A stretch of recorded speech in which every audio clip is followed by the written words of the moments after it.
突然ですが、皆さんは静電容量無接点方式キーボードという言葉を耳にしたことはあるでしょうか？静電容量無接点方式キーボードというのは、簡単に言うならものすごく打ち心地の良い高級キーボード。キーを押し込むたびにスコスコと形容されるような唯一無二の打鍵感を楽しむことができ、一度家電量販店なんかで試し打ちをしてしまったが最後、そのあまりにも心地よい感触を忘れられず、気がついたら購入してしまっているくらいに中毒性の高い押し心地を味わうことができます。僕自身も数年前に静電容量無接点方式キーボードというものに出会ってしまったせいで、今や部屋中にキーボードが溢れ返っているような人間になってしまった、ある意味被害者代表とも呼べるような存在だと思うのですが、それだけ人々を魅了してやまないキーボードこそが静電容量無接点方式キーボードというものになっているのです。そんな魅力たっぷりの静電容量無接点方式キーボードですから、今まさに購入しようか迷っているとか、どんなアイテムなのか気になっているという方も多いのではないかと思います。しかしながら、いざ静電容量無接点方式キーボードと検索したり YouTube で動画を漁ってみたりすると、意外と色々ある。その中でなんとなく感づくのですが、どうやら静電容量無接点方式キーボードというのは3つぐらいのメーカーから出ているらしい。その3つというのがリアルフォース、HHKB、そしてNIZ。ただでさえニッチな分野でよくわからないアイテムだというのに、思ったよりいろんな種類があると正直困る。なんだったらどれも同じに見える。結局どれ買ったらいいんだよ。皆さんの心の叫びしかと受け止めました。というわけで今回はリアルフォースと HHKB、そしてNIZという3つの静電容量無接点方式キーボードたちは結局どこが違うのか、3社を徹底比較していこうと思ったんですが、よく考えたら僕のチャンネルにはすでにそんな動画がありました。もはや1年以上前に投稿した動画ではありますが、当時から特に情勢が大きく変わったわけではないですし、あるとしてもせいぜいドルに対する円の価値が30円安くなったくらいです。そこで今回はそんな3つの静電容量無接点方式キーボードの中でも、僕が最も愛用してきたと言っても過言ではないNIZのキーボードにフォーカスを当ててお話ししていきたいと思います。僕はこれまでにNIZだけではなくリアルフォースや HHKB についても使用したことがあるんですが、それでもついついNIZのキーボードを使っているという瞬間が多くありました。NIZのキーボードにはそれだけのメリットというかちょうど良さというのがあるんですよね。というわけで今回は僕が推したい静電容量無接点方式キーボードであるNIZを選ぶべき3つの理由と題して、NIZのキーボードは他の静電容量無接点方式キーボードであるリアルフォースや HHKB とは一体どこが違うのかということについてお話ししていきます。ちなみに僕がもともと持っていたNIZのキーボードは ATOM68 という 65% サイズのやつと X99 という電気付きの変態配列のやつだったんですが、今回NIZにフォーカスした動画を作るにあたって企業さんからもっとうちのキーボード使ってみてくださいよゲーゲーみたいな感じで、さらにNIZのキーボードをご提供いただきました。しかも2台送られてきました。おかげで僕が同じようなキーボードを4つも持ってる変態みたいに見えちゃうじゃないですか。やだー。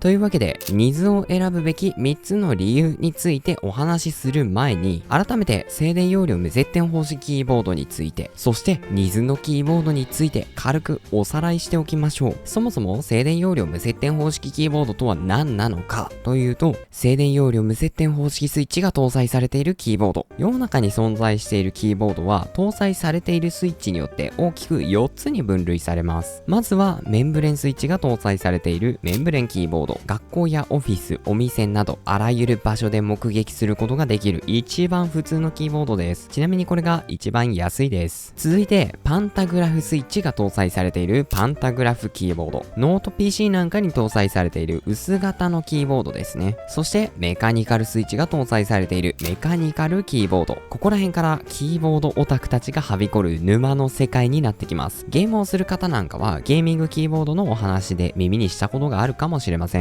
そして今回紹介しているのが静電容量無接点方式スイッチが搭載されている静電容量無接点方式キーボード。というものになるわけです。この静電容量無接点方式キーボードの大きな特徴というのが、独特な打鍵感と圧倒的な軽さ。冒頭でもお話ししたように、静電容量無接点方式キーボードの打鍵音はスコスコというように形容されることが多いです。キーボードを打つ時の擬音といえば、カタカタというのが一番しっくりくるものだと思うのですが、このスコスコという何とも言えない表現は一体どこから来ているのかというと、スイッチの摩擦感。静電容量無接点方式キーボードでは、キーを押した際にどこか擦れるようなスッという感触を得ることができます。この擦れる感触が驚くほど癖になるんですよね。百聞は一見にしかずではないですが、言葉では到底表しきれないほどの心地よさがあるので、この感触についてはぜひ一度家電量販店なんかで静電容量無接点方式キーボードを実際に触ってみていただきたいところです。そして静電容量無接点方式スイッチであれば、基本的にどの製品であっても擦れるような摩擦感というのを得ることができるんですが、ニズのキーボードについては特にこの摩擦感が強いです。音で表すのならスコスコというよりもむしろポコポコくらいの感触になります。通常スイッチのリアルフォースと比較してもかなり濁った音という感じがあります。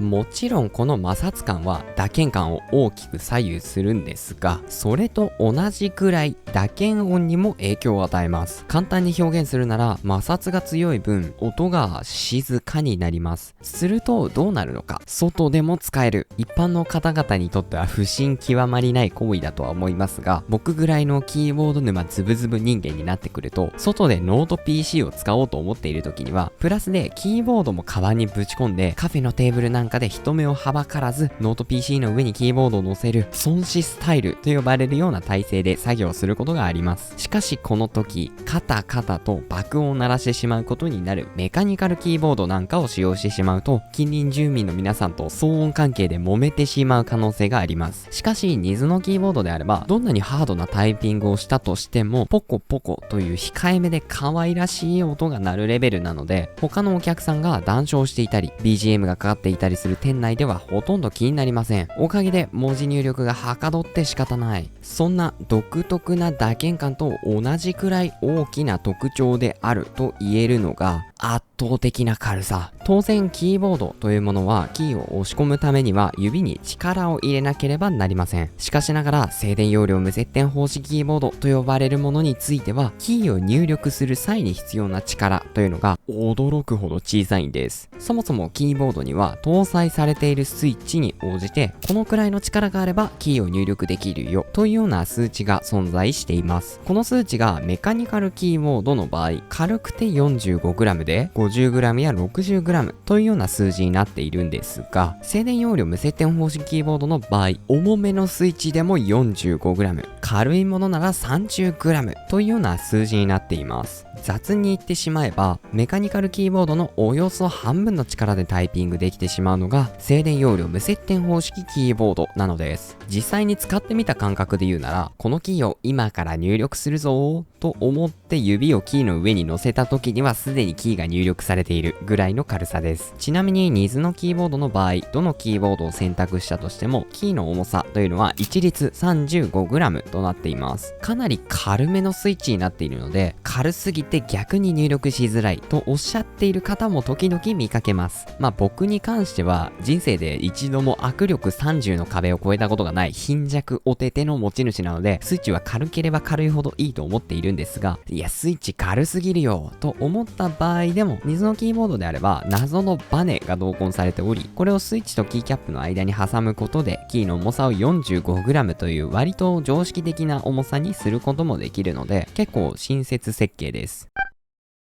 というわけで、ここまで長々と静電容量無接点方式キーボードとは何なのかというお話をしてしまったところで、ここからは本題である水を選ぶ3つの理由というのをご紹介していきましょう。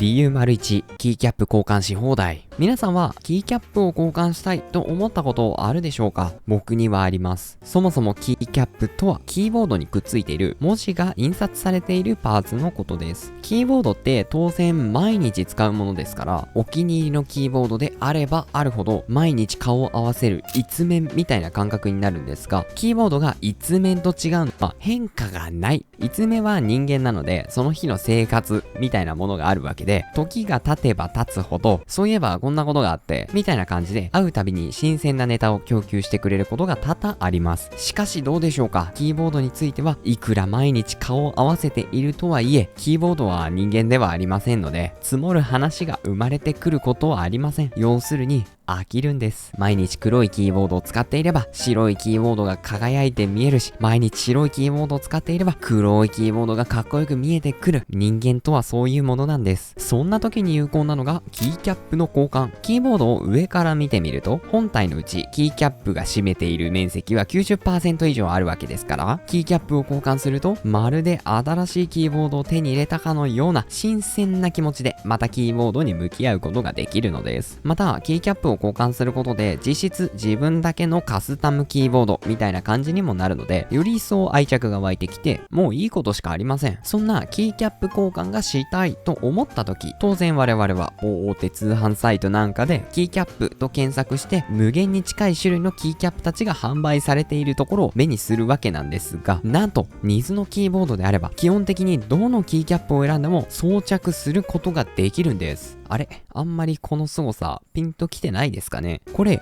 逆に言うと、同じ静電容量無接点方式キーボードであってもリアルフォースや HHKB を使用している場合、基本的に市販のキーキャップを購入したとしても装着することができないのです。これには軸と呼ばれるキーキャップとキースイッチの規格に関係しています。リアルフォースや HHKB に装着されているキーキャップを取り外してみると、なんだかアルファベットの I のような形状をした溝が開いてますよね。それに対して水に装着されているキーキャップを取り外してみると、プラスのような穴が開いています。こんな風に水とそれ以外の静電容量無接点方式キーボードでは、スイッチとキーキャップの規格というのが異なっているんです。ちなみに I のような形状をしているスイッチはトープレ軸、プラスのような形状をしているスイッチはチェリー MX 軸と呼びます。ではキーボード界で一般的な形状はどちらなのかというと、圧倒的にチェリー MX 軸なんです。というのも、このプラスの形状をしたスイッチというのは本来メカニカルキーボードのための規格になっています。皆さんがすでにお察しの通り、静電容量無接点方式キーボードというのは非常にニッチなジャンルでありますが、メカニカルキーボードというのはものすごくいろんな種類があります。そのため必然的にプラスの形状に対応したキーキャップというのが世の中にたくさん出回っていくわけです。逆に I の形をしているトープレ軸が採用されているキーボードというのはリアルフォースと HHKB しか存在していないと言っても過言ではないので、交換できるキーキャップというのもせいぜい純正のカラーキーキャップセットみたいなのしかありません。そのためキーキャップを交換して楽しみたいと思った場合には水を選ぶほかないのです。だって僕が持っているこんなキーキャップもこんなキーキャップも、このキーボードに装着されているキーキャップだってみんなプラスの形状をしたチェリー MX 軸に対応しているんです。静電容量無接点方式スイッチの心地よさが楽しめるのに、メカニカルキーボードのようにキーキャップ効果も存分に楽しめる。それだけでも水のキーボードを選ぶ価値というのは十分にあるでしょう。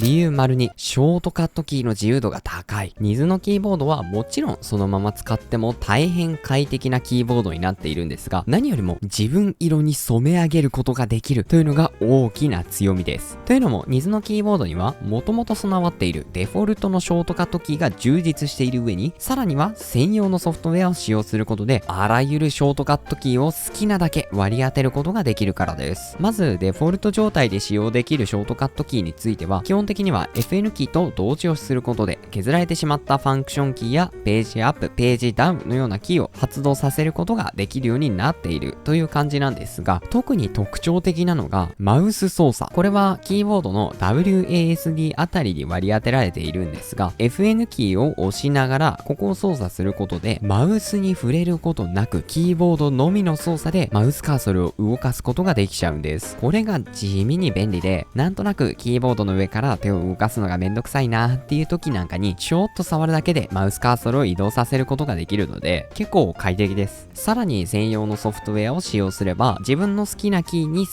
きなだけ自分の好きなショートカットキーというのを割り当てることも可能です。特にNISのキーボードの場合は通常時のキー割り当てを変更するだけではなく、左側の FN キーを押している時に発動できるキーと右側の FN キーを押している時に発動できるキーといった感じで自作キーボード顔負けのレイヤーというのを想定しながらキーマッピングを行うことができるので可能性は無限大。取り急ぎ僕のキーボードでは左側の FN キーを押している間にはこの辺りがちょうど点キーになるような感じでキーを割り当てています。ソフトウェアをパッと見た感じなんとなく操作性悪そうだし英語か中国語しか対応していないのでハードルが高そうに感じてしまうのですが、案外直感的に割り当てができるのでそこは安心してくださいね。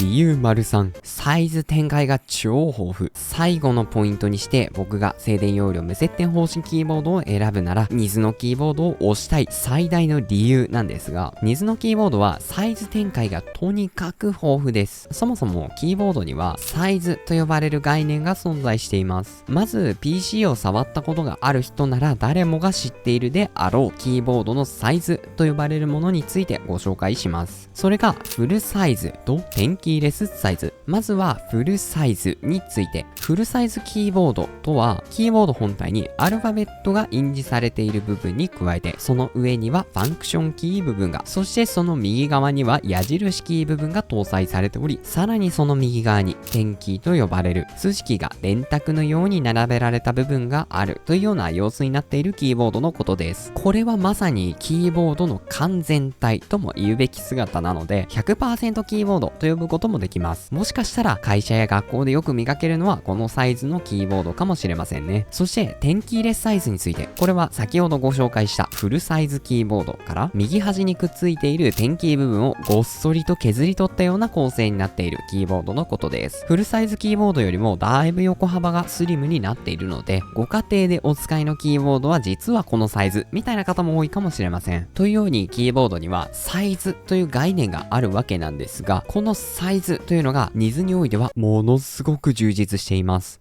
例えばリアルフォースの場合選べるサイズというのは先に紹介したフルサイズと点キーレスサイズの2種類となっており、 HHKB の場合はいわゆる 60% というサイズの一つだけというかなり強気なラインナップとなっています。それに対してNISはどうでしょうか。今現在日本におけるNISキーボードの正規販売代理店となっている秋代のサイトから何種類あるのか数えてみたんですが、なんとその数6種類。ただでさえニッチなジャンルである静電容量無接点方式キーボードなのにもかかわらず、フルサイズや点キーレスサイズの他に4種類もサイズ展開をしてしまうなんて何考えてるんですかね。もちろんそんなド変態ラインナップを展開してくれているおかげで我々はより自分の理想を叶えてくれるような夢の静電容量無接点方式キーボードを手にすることができるわけですから頭が上がりません。というわけで、ここでそんなNISが展開しているド変態サイズキーボードを一挙にご紹介していきましょう。一つ目はこちら、NIS Atom 66。こちらは 60% と呼ばれるサイズのキーボードになっており、本体がとにかくコンパクト。そもそも 60% キーボードとは何かというと、全部盛りサイズのキーボードとなっているフルサイズキーボードから点キー部分と矢印キー部分、さらにはキーボードの上端にあったファンクションキー部分をごっそりと削り取ったような形をしているキーボードのことです。ちなみに先ほどちらっと紹介しましたが、同じく静電容量無接点方式キーボードである HHKB についても本体の大きさは同じく 60% と呼ばれるものになっています。ただし HHKB の場合は割と特殊なキー配列となっているので、こちらの Atom 66の方がオーソドックスな 60% キーボードという感じですね。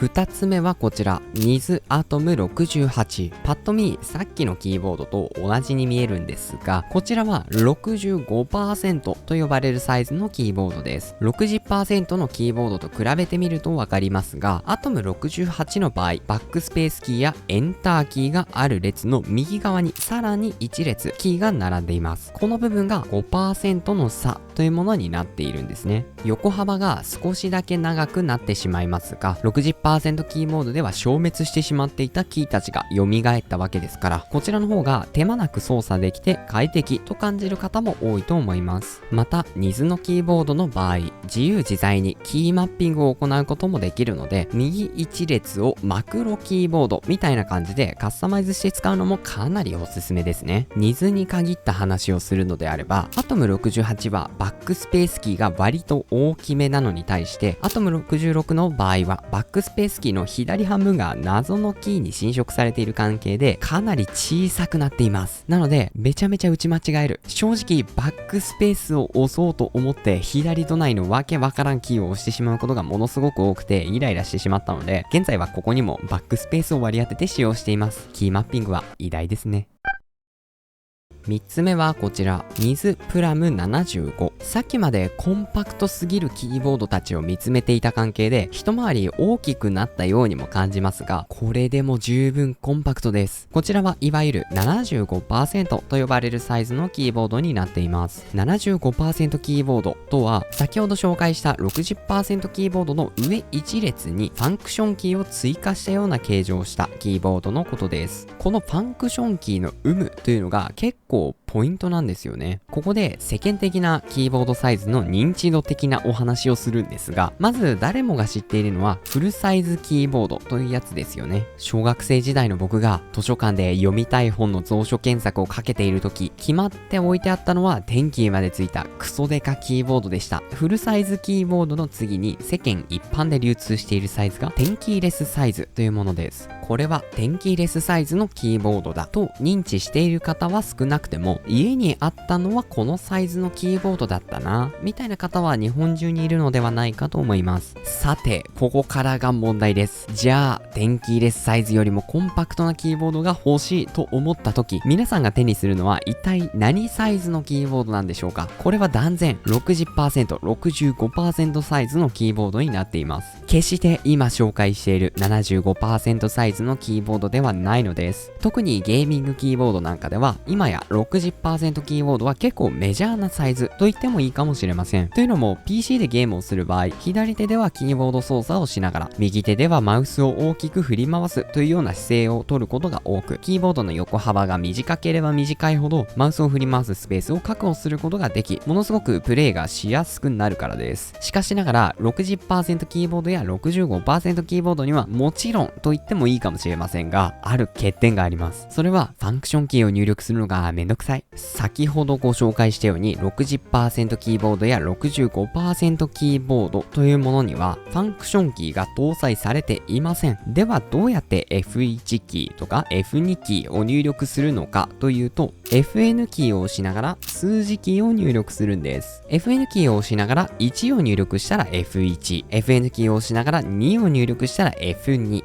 という具合です。しかしこの操作をするためには当然両手が必要になるわけです。これって結構不便なんですよ。それこそ PC ゲームをする際には F1 や F2 なんかに操作が割り当てられているケースが結構あります。まあ大抵はピンとかチャットみたいなコミュニケーション的な機能なので、ゲームプレイに直接支障をきたすというほどの操作が割り当てられていることは少ないんですが、それでも意外と使用する機会は多かったりするわけです。しかしいざゲームをプレイしている場面で律儀に両手を使ってファンクションキーを入力するというのはものすごくハードルが高いです。ゲーム中は可能な限りノールックで素早く入力できることが大切なわけです。ということで、これだけ長々と前振りをしておいて、僕は一体何がが言いたかったのかというと、コンパクトなキーボードが欲しいなら 75% キーボードがおすすめ。こちらのプラム75、横幅はアトム68と同じくらいコンパクトですが、上にはファンクションキーが1列追加されているような形状をしています。そのためマウスを使用するときには楽々のびのびと振り回すことができますし、ファンクションキーについても片手1本で楽々入力できるわけです。個人的には通常のキーボードの矢印キー部分にある謎の隙間みたいなところが一体何のために存在しているのか未だに納得がいっていないので、横幅がギュッとされつつもこれまで使用してきたキーボードとほぼ同じ感覚で操作できる 75% キーボードというのはいいよね。ただこんだけ押しといてなんなんですが、僕が一番好きなのは 65% サイズのキーボードです。縦幅がスリムなので片手でわしづかみして移動させることができますし、僕が実際に使用するファンクションキーというのは入力した文字をカタカナに変換する F7 と半角カタカナに変換する F8 くらいなものなので、この数ならキーボードの右端に1列くっついている謎のキーたちに割り当てておけば困ることはないからです。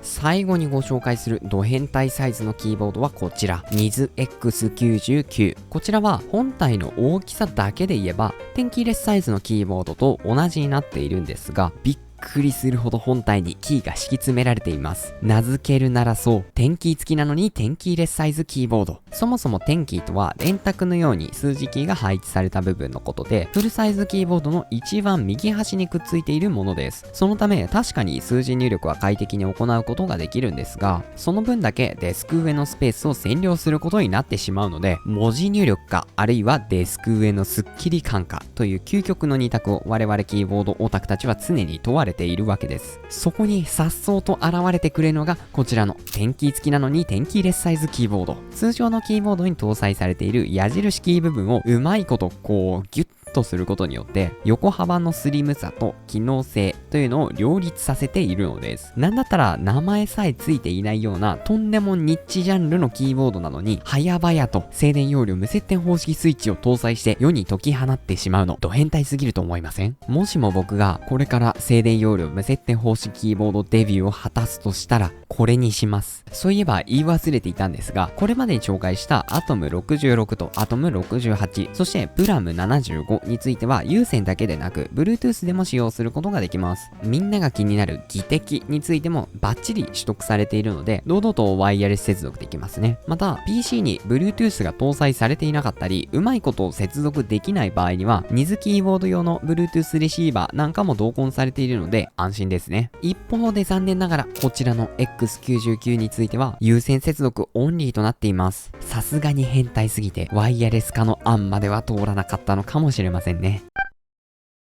というわけでここまで静電容量無接点方式キーボードなら NIZ を選ぶべき理由を3つご紹介してきましたが、実はそんな NIZ のキーボード、他の静電容量無接点方式キーボードであるリアルフォースや HHKB と比較してちょっと気になる点というかどうしても勝てないポイントというのが存在しています。それは英語配列しか存在していないキーボードの配列と言われたら思い浮かべるのが日本語配列と英語配列というお話ですよね。日本語配列キーボードというのはまさに日本語を入力するための配列であり、一方の英語配列キーボードというのは英語を話す国で主に使用されている配列です。当然我々が住んでいるのは日本であり、使用している言語は日本語なわけですから、日本に住んでいる多くの方々は無意識に日本語配列キーボードというのを使用しているかと思います。しかしあろうことかNIZのキーボードには日本語配列というものがラインナップされていないのです。つまりNIZのキーボードが欲しいと思っても選択肢は英語配列しかないということです。個人的なお話をすると、僕自身は普段から英語配列のキーボードを使用しているので何にも気にすることなくNIZのキーボードを購入するに至りましたが、やはりこの日本語配列がないというのがネックになって結局NIZのキーボードを諦めたという方も一定数いらっしゃることだと思います。しかし言語の壁によってこんなに素晴らしいキーボードが選択肢から外れてしまうというのはあまりにも悲しいことだと思いませんか？そこで僕は皆さんに提案したいい。英語配列キーボードデビューしよう。実際のところ、日本語配列キーボードと英語配列キーボードというのはそこまで大きくは変わりません。それこそ違いを挙げるとしても、スペースキーの両端に変換無変換キーがないこと、バックスペースキーがでかいこと、エンターキーが横長になることくらいです。確かに普段日本語配列キーボードを使用しながら変換無変換キーを駆使して文字入力を行っているという方にはちょっとハードルが高すぎるので、これ以上はもう何も言いませんが、もしも日本語入力と英語入力を切り替える際に左上の謎ボタンを押して切り替えているとか、コントロールプラススペースで切り替えているというあなたは、英語配列キーボードを使いこなすポテンシャル十分にあります。確かにカッコや鍵カッコの記号の印字というのが少しずれてしまい、最初は多少の違和感があるかもしれませんが、すぐ慣れます。むしろこのでっかいバックスペースキーやでっかいスペースキーの虜になり、気づけば英語配列キーボードから抜け出せなくなっているということになるかもしれません。というわけで、今は日本語配列キーボードを使用しているという方も、ぜひ臆することなくニーズのキーボードを選んでいただければと思います。